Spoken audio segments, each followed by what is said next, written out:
नमस्कार, आर्या न्यूज देख रहे हैं आप और मैं आपके साथ अलका सिंह। बुलेटिन में आपका बहुत बहुत स्वागत है। रुक करते हैं खबरों का। पश्चिम बंगाल के संदेशखाली हिंसा के मुख्य आरोपी और टीएमसी नेता शाहजहां शेख को गिरफ्तार कर लिया गया है। बंगाल पुलिस ने कलकत्ता हाईकोर्ट के आदेश पर उन्हें गिरफ्तार किया है। पुलिस ने शाहजहां को बीती रात सरबेरिया इलाके से उठाया है। उसके बाद सुबह करीब 5 बजे बशीरहाट में पुलिस लॉकअप में उन्हें लाया गया। सूत्रों की माने तो बंगाल पुलिस उन्हें आज कोर्ट में पेश करेगी। मीनाखन के एसडीपीओ अमीनुल इस्लाम खान ने शाहजहां की गिरफ्तारी की पुष्टि करते हुए कहा कि बंगाल पुलिस ने टीएमसी नेता शेख शाहजहां को नॉर्थ 24 परगना के मीनाखन इलाके से गिरफ्तार किया है।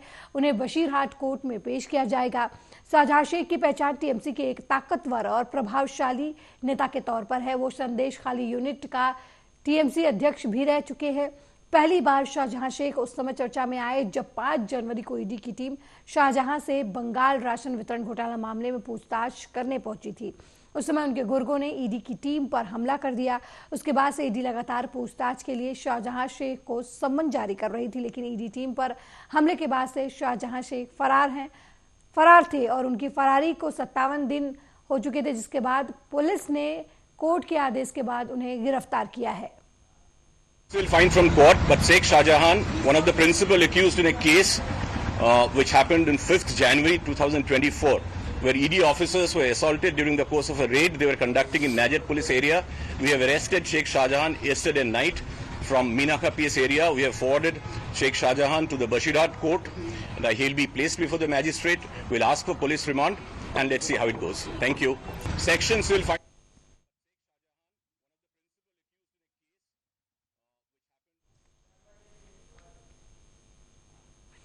वहीं दक्षिण बंगाल के एडीजी सुप्रीतिम सरकार ने टीएमसी से नेता शेख शाहजहां की गिरफ्तारी पर कहा कि कोर्ट के स्टे ऑर्डर के कारण वो गिरफ्तार नहीं कर पा रहे थे, लेकिन जब कोर्ट ने स्पष्ट कर दिया कि शेख शाहजहां की गिरफ्तारी पर कोई रोक नहीं है तो हमने तत्काल कार्रवाई करते हुए मीनाखन से शेख शाहजहां को गिरफ्तार किया है। उन्होंने मीडिया से बातचीत करते हुए कहा कि कुछ ही समय में वो शेख शाहजहां को अदालत में पेश करेंगे। उन्होंने ये भी कहा कि वो बाधित थे, लेकिन ईडी पर कौन सी बाध्यता थी, उन्हें गिरफ्तार नहीं किया गया। ये सरकार बाध्य हुई शेख शाहजहां को गिरफ्तार करने के लिए। पहले से तो ये सरकार डिनायल मोड में था, एक्सेप्ट ही नहीं कर रहा था कि ऐसा कुछ हुआ है। तो हमने पहले से ही बोला था, मैंने पहले से ही बोला था कि सरकार को बाध्य करेंगे, घुटने पे ले आएंगे कि शेख शाहजहां को गिरफ्तार करने के लिए ये बाध्य हो जाएगी। आज हमारी आंदोलन की वजह से, भारतीय जनता पार्टी के आंदोलन की वजह से और संदेशखाली की माता बहनों की आंदोलन की वजह से सरकार बाध्य हुई है, ममता बनर्जी बाध्य हुई है शेख शाहजहां को गिरफ्तार करने के लिए। ये सरकार बाध्य हुई शेख शाहजहां को गिरफ्तार करने के लिए। पहले से तो ये सरकार डिनायल मोड में था, एक्सेप्ट ही नहीं कर रहा था कि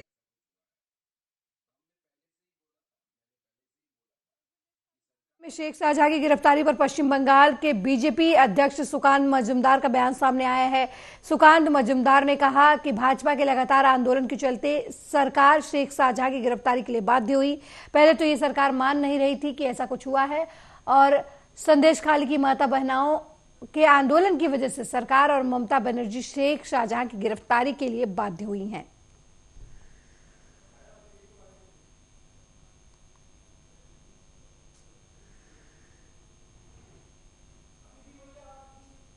बाध्य हुई शेख शाहजहां को गिरफ्तार करने के लिए। पहले से तो ये सरकार डिनायल मोड में था, एक्सेप्ट ही नहीं कर रहा था कि ऐसा कुछ हुआ है। तो हमने पहले से ही बोला था, मैंने पहले से ही बोला था कि सरकार को बाध्य करेंगे, घुटने पे ले आएंगे कि शेख शाहजहां को गिरफ्तार करने के लिए ये बाध्य हो जाएगी। वहीं संदेशखाली मामले में टीएमसी के शेख शाहजहां की गिरफ्तारी पर टीएमसी नेता कुणाल घोष ने कहा कि राज्य की पुलिस ने शेख शाहजहां को गिरफ्तार कर लिया है। कुणाल घोष ने बताया कि अभिषेक बनर्जी ने कहा था कि हाईकोर्ट के स्टे के कारण पुलिस के हाथ बंधे थे, जिसके बाद कोर्ट ने वो स्टे हटाया। कुणाल घोष ने कहा कि हमें पुलिस पर पूरा विश्वास था।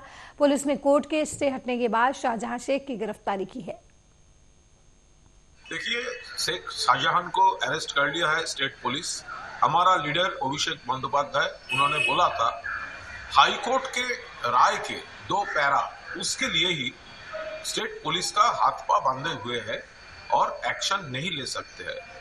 उसके स्टेटमेंट के बाद ऑनरेबल हाई कोर्ट वो जो विधि निषेध आरोप था वो हटा दिया और हम लोग कॉन्फिडेंट थे पुलिस स्पीड से काम करेगा, गति से काम करेगा और जल्द ये शाहजहां गिरफ्तार होगा। तो वही हुआ। अब हमारा ये कहना है, ये देखना है वो नारोदा में जो सीबीआई का एफआईआर नेम्ड है शुभेंदु, उसको सीबीआई को अरेस्ट करना चाहिए। शाहजहां की गिरफ्तारी पर पश्चिम बंगाल के राज्यपाल सीवी आनंद बोस ने कहा कि यही लोकतंत्र है, हमने इंतजार किया लेकिन जिस काम को किया जा रहा था वो हुआ। उन्होंने कहा कि हर किसी के लिए एक सबक है। अब आशा करते हैं कि बंगाल में कानून व्यवस्था की नई सुबह होगी। राज्यपाल सीवी आनंद बोस ने कहा कि उन्हें खुशी है कि अच्छी चीजें हो रही हैं। There will be light at the end of the tunnel. That is democracy. We waited, but the deed has been done. This is a lesson to everyone. Now let's hope new dawn of lawfulness will come back to Bengal. Long demand, your deadline, today is the end of the deadline, the 72-hour deadline was there. So they match the deadline of yours. I'm glad that good things are happening. Told you, there will be light at the end of the tunnel. That is democracy. We waited, but the deed has been done. Madhya Pradesh के डिंडौरी में भीषण सड़क हादसा हुआ है, जहां बड़झर घाट पर यात्रियों को लेकर जा रहे एक पिकअप वाहन अनियंत्रित होकर पलट गया। इस भीषण सड़क हादसे में 14 लोगों की मौत हो गई, जबकि 20 से ज्यादा लोग घायल बताए जा रहे हैं। घायलों का इलाज शेखपुरा सामुदायिक स्वास्थ्य केंद्र में चल रहा है। 14 मौतों और बड़ी संख्या में घायलों के बारे में जानकारी देते हुए डिंडौरी कलेक्टर विकास मिश्रा ने बताया कि हादसे की भयावहता का अंदाजा इससे लगाया जा सकता है कि 14 लोगों की मौत हो गई है। वहीं मध्य प्रदेश के सीएम डॉक्टर मोहन यादव ने डिंडौरी जिले के वाहन दुर्घटना में हुई मौतों पर दुख जताया है। उन्होंने मृतकों के परिजनों को 4-4 लाख रुपए की अनुग्रह राशि देने के निर्देश अधिकारी को दिए हैं। साथ ही घायलों के इलाज के लिए जिला प्रशासन को भी निर्देश दिए हैं।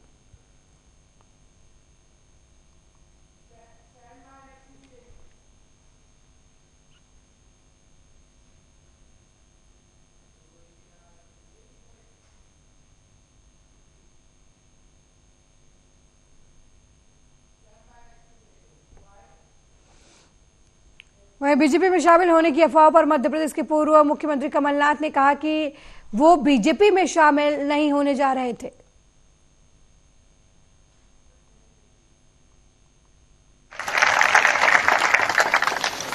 इससे बड़ा हनुमान मंदिर नहीं है। मेरी भावनाएं थी, कोई सरकारी जमीन पर नहीं बनाया, अपनी जमीन पर बनाया। हम सबसे धार्मिक भावना है। तो भाजपा वाले भड़काने आएंगे, तरह तरह की अफवाहें, कमलनाथ आ रहे हैं भाजपा में। अरे कभी मैंने कहा मैं भाजपा में जा रहा हूं, मैं क्या पागल हो जाऊं?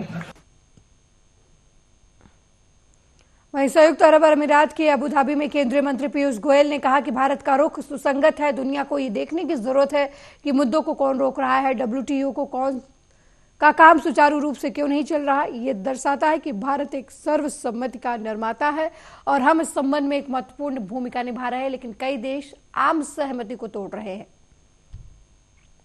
सेंसस बिल्डर है, अवश्य हमारे इश्यूज एकदम टेबल पे हैं और हम जो इश्यूज रेज करते हैं बहुत सोच समझ के और देश हित और दुनिया के हित में रेज करते हैं। भारत वसुधैव कुटुंबकम की भावना से बात करते हैं। WTO में हमने जो G20 में माननीय प्रधानमंत्री जी ने विश्व को नेतृत्व किया था, 1 अर्थ 1 फैमिली 1 फ्यूचर, वो आज भी भारत के लिए कायम है।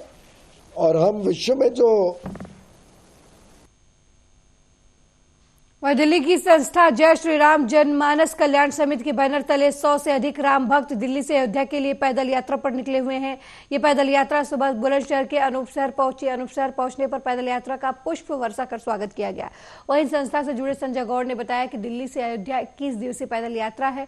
25 फरवरी को दिल्ली के मरघट बाबा घाट यमुना बाजार से ये यात्रा शुरू हुई थी, जो 15 मार्च को अयोध्या में पहुंचकर संपन्न होगी।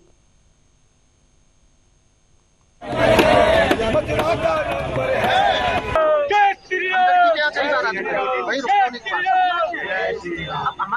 श्री राम। मेरा नाम जो है प्रवीण कुमार उपाध्याय है जी, और हम जय श्री जनमानस कल्याण सेवा समिति के सेवादार हैं जी, जो कि अभी दिल्ली 9 से जी अयोध्या श्री धाम की यात्रा के लिए निकले हैं। और ये हमारी अयोध्या जी की दूसरी यात्रा है। पहली यात्रा 2021 में करी थी हमने जी, और अब ये दूसरी यात्रा है जब भगवान श्री राम अपने।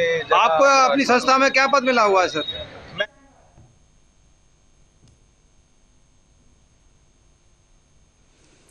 जिला पंचायत गोंडा में समीक्षा बैठक होने के बाद प्रेस वार्ता के दौरान बीजेपी के सांसद ब्रजभूषण सिंह ने एक बार फिर अपने बयानों को लेकर राजनीति में हलचल पैदा कर दी है। राज्यसभा चुनाव को लेकर सांसद ब्रजभूषण सिंह ने कहा कि छोटे दलों में भी लोकतंत्र खत्म हो गया है, इसलिए छोटे दल भी अपने लोगों को संभाल नहीं पा रहे हैं। आत्मा की आवाज पर लोग वोट करते हैं, इसलिए बीजेपी को पसंद करते हैं। और इसीलिए शायद ये छोटे दल भी अपने लोगों को संभाल नहीं पा रहे हैं। इसमें किसी की गलती नहीं है। जिन जिन दलों के लोग टूट करके मतदान किए हैं, ये उन दलों की गलती है। अब आत्मा की आवाज पर वोट निकला, क्योंकि भारतीय जनता पार्टी को लोग पसंद करते हैं। भारतीय जनता पार्टी ने राम मंदिर का निर्माण किया, भारतीय जनता पार्टी ने इस देश के तुष्टीकरण की राजनीति को समाप्त किया, और भी अच्छी योजनाएं लेकर के आए हैं। तो वो लोग तो मौका तलाशते हैं। तो सब चाहते हैं हम ऐसी पार्टी के साथ रहें जिसमें हम सुरक्षित रहें। देख रहे हैं जहाज डूब रही है, और जहाज डूब नहीं रही है, छोटी छोटी जहाज जो प्रांतों में टहल रहे उनको भी डूब हो रही है। तो सबको मौका मिल रहा है, वो जा रहा है। अरविंद केजरीवाल है कि जिस तरीके से अखिलेश यादव पीडीए की बात करते थे, अपर कास्ट के जितने भी विधायक थे उन लोगों ने उनके विरोध में जाके वोट दिया उनके दल के। अब ये उनका विषय है, लेकिन कहीं न कहीं अंतरात्मा की आवाज यही दिखाई पड़ रही है कि भारतीय जनता पार्टी अच्छा काम कर रही है। आज हर लोग भारतीय जनता पार्टी में आना चाहते हैं। वो विधायक थे, उनको मौका मिला, उन्होंने वोट दिया, भारतीय जनता पार्टी में एंट्री हो गई उनकी। वहीं यूपी में सीएम योगी आदित्यनाथ ने सभी जिलों में नवनिर्मित साइबर क्राइम थानों के वर्चुअल लोकार्पण किया। इसी क्रम में कानपुर देहात में राज्य मंत्री प्रतिभा शुक्ला और अजीत सिंह पाल ने भी नवनिर्मित साइबर थाने का फीता काटकर उद्घाटन किया। वहीं राज्य मंत्री प्रतिभा शुक्ला ने कहा कि समय के हर व्यक्ति द्वारा मोबाइल के माध्यम से डिजिटल लेन देन का काम किया जा रहा है। ऐसे में पैसे से संबंधित साइबर अपराध होने के तत्काल बाद संबंधित बैंक को शिकायत करें और बिना जाने पहचाने किसी को भी पैसा हस्तांतरित न करें। एक बार 10,000 रुपए, एक बार 23,000 जा करके डाल दिया जाके, उसके बाद तो में उद्देश्य ये है कि हमारा अपराध मुक्त समाज बने, भय मुक्त समाज बने। जो आज अपराध हमारे बढ़ रहे हैं युवाओं के साइबर के माध्यम से और जो ठगी हो रही है, इसको रोकने के लिए मुख्यमंत्री जी की योजना है, जिसके अंतर्गत मुख्यालय पे भी थाना बना और हर थाने में साइबर की व्यवस्था की गई, सेल की व्यवस्था की गई है, जिसमें सबको प्रशिक्षण भी दिया गया है, जिससे कि वो सभी लोग परफेक्ट होकर इस काम में कर सके। और हम पूरी उम्मीद रखते हैं कि कानपुर देहात इसमें एक अच्छा काम करके दिखाएगा। वहीं मुख्यमंत्री योगी आदित्यनाथ ने बिजनौर रिजर्व पुलिस लाइन में नवनिर्मित साइबर क्राइम पुलिस थाने का वर्चुअली लोकार्पण किया। इस लोकार्पण कार्यक्रम का ऑनलाइन प्रसारण भी किया गया। लोकार्पण के मौके पर जिले के तमाम आला अधिकारी मौजूद रहे।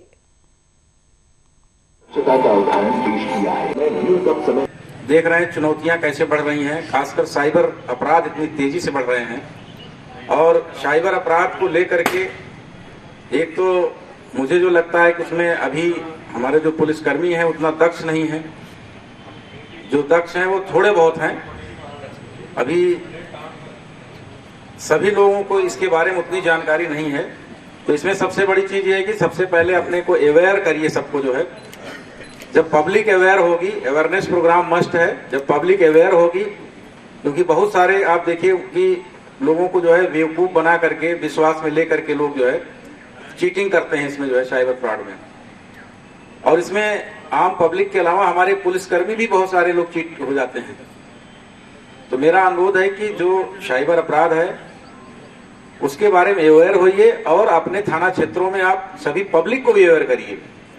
इसके लिए बहुत सारे माध्यम है। आप कार्यशाला आयोजित करिए, लोगों को बुलाइए, स्कूल कॉलेज में जाइए, छोटे छोटे संवाद स्थापित करिए लोगों से। साथ ही साथ इलेक्ट्रॉनिक माध्यम से, प्रिंट मीडिया के माध्यम से, सोशल मीडिया के माध्यम से आप इसको बेहतर प्रचार प्रसार करेंगे, उससे रुकेगा। साथ ही साथ जो अपराध हो जाते हैं उनके बारे में भी संसाधन। बाढ़ और औद्योगिक आपदा के बचाव के लिए कलेक्टर कार्यालय शक्ति के सभागार में बैठक आयोजित की गई, जिसमें प्राकृतिक आपदा के बचाव के लिए टेबल टॉप आयोजित किया गया। बैठक में 29 फरवरी दिन गुरुवार को सुबह 11 बजे मॉक ड्रिल का आयोजन होगा। वहीं एनडीआरएफ टीम की उपस्थिति में साराडीह बैराज में ये मॉक ड्रिल सुनिश्चित किया गया है। साथ ही एनसीसी, एनएसएस, आपदा मित्र, स्कूली छात्र छात्राओं सहित ग्रामीणों के उपस्थित होकर एनडीआरएफ की टीम द्वारा आपदा में बचाव के महत्वपूर्ण प्रक्रिया को सिखाया जाएगा।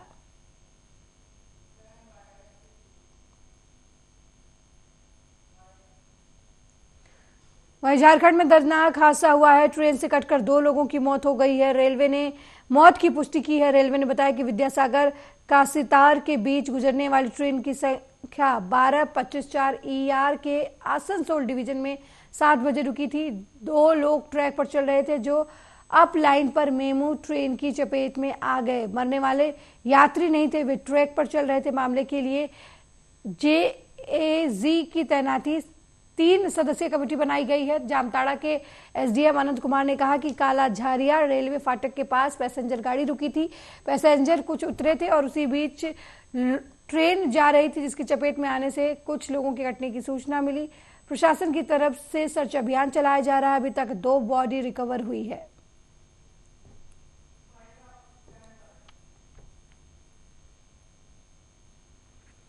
मेरे साथ इस बुलेटिन में फिलहाल इतना ही। देश दुनिया की तमाम खबरों को देखने के लिए देखते रहिए आर्या न्यूज। नमस्कार।